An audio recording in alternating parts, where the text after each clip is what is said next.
What's up, Apple Core? How you guys doing? Welcome to the 6th game of the Arena series. Let's go ahead and jump right into it.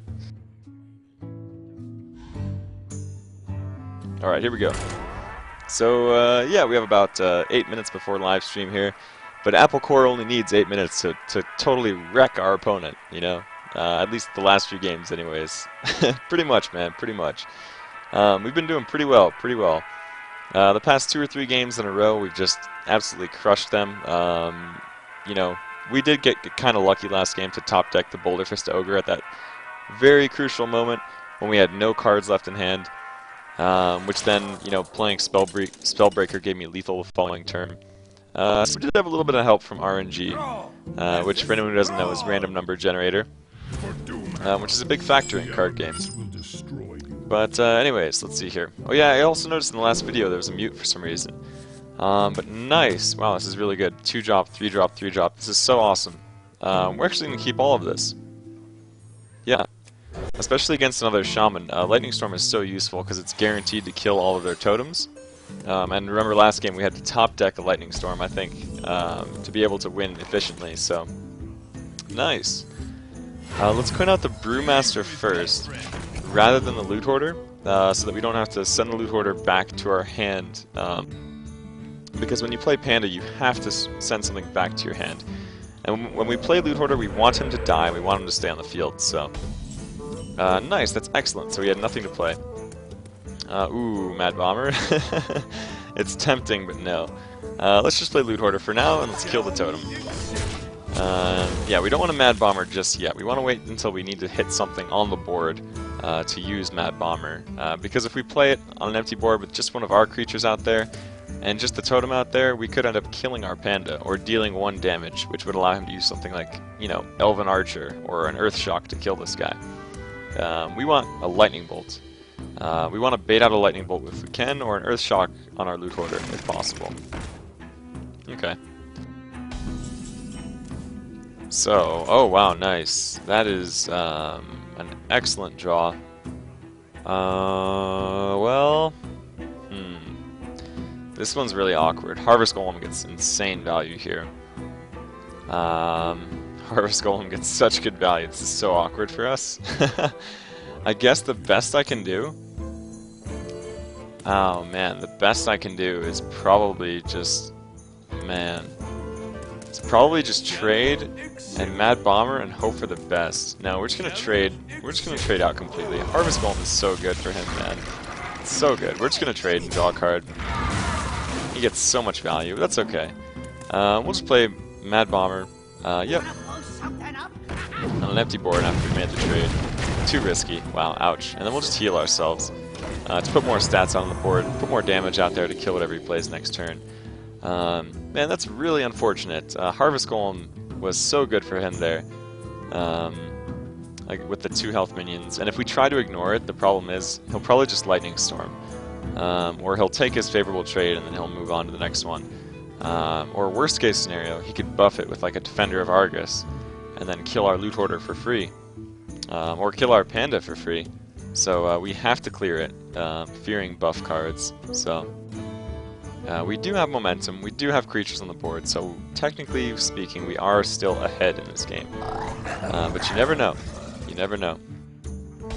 Wow, just a Worgen. Okay, awesome. Yeah, let's just Direwolf this, and then trade off the now 3/1 attack minion, and summon a totem and attack for 4. Really easy turn there. Direwolf Alpha is so good in Arena, especially if you're a Shaman. When you have a Shaman or a Paladin, a Shami, I don't even know how I would say it. Lightning Bolt? Okay. We're still... Yeah, that's pretty rough, actually. I don't know how we're going to deal with this. Oh, never mind. Oh, the luck. Okay. So we can try and get a Spell Power Totem, and then we can Lightning Bolt it for 4 and trade this. Or we could just... Well, could just play Earthen Ring to put something on the board. Lightning Bolt and trade the 3/2. I like going for Spell Power, but this puts more stats out on the board. This is really awkward, and also really good for him. We don't want to overload our turn 6, actually. But we are fearing a lightning storm here. Well, let's try and get the spell power. Taunt Totem, okay. Let's just, you know what, let's just heal, and let's just go through. This is a really high-risk play, because I want to play my Ogre next turn. Let's see if he has the Lightning Storm. Hopefully he doesn't. That was a really, really risky move we just made. Nice, no Lightning Storm, that's awesome. Good stuff, man, good stuff. So actually what we can do now, an even better play, is we can just try and get Spell Power again, and then Lightning Storm. Oh, don't buff this, please. Wind Fury. Whoa. Wow. Well, that's great. That sets up our Lightning Storm nicely. Cool.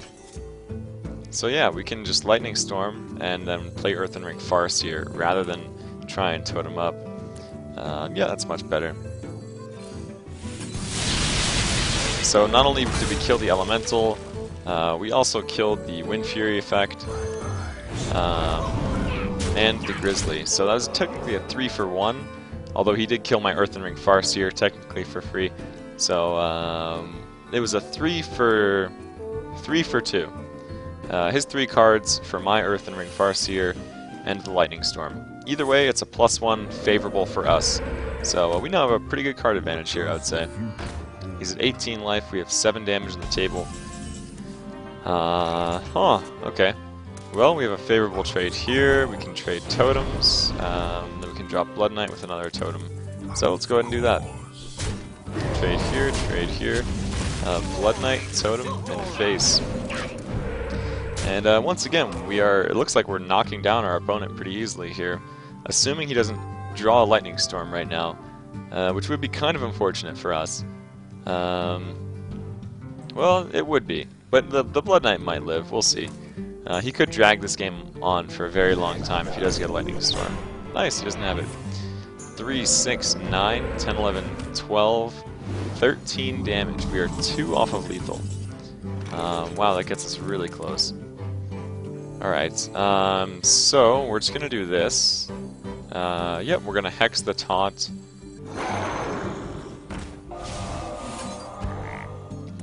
Yep, we'll just use one of our creatures to go through here. Kill the totem, go face, summon another totem and pass. And next turn we have lethal. We have way overkill lethal.